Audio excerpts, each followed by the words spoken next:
Supreme court 52వ ప్రధాన న్యాయమూర్తిగా justice BR Gavai ప్రమాణ స్వీకారం చేశారు.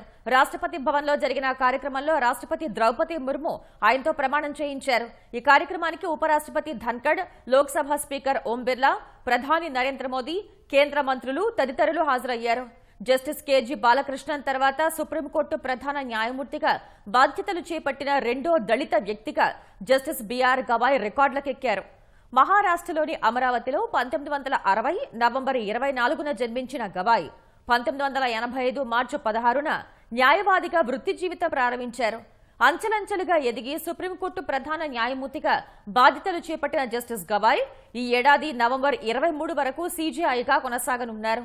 2003 నవంబర్ 14న బాంబే హైకోర్టులో అదనపు న్యాయమూర్తిగా నియమితులైన జస్టిస్ గవాయ్ 2005 నవంబర్ 12న శాశ్వత న్యాయమూర్తిగా పదోన్నతి పొందారు.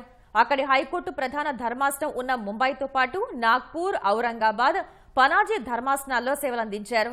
2019 మే 24న సుప్రీంకోర్టు న్యాయమూర్తిగా పదోన్నతి పొందారు. 6 ఏళ్లలో జస్టిస్ గవాయ్ సుమారు 700 ధర్మాసనాల్లో భాగస్వామిగా ఉండి అనేక కేసులను విచారణ చేశారు.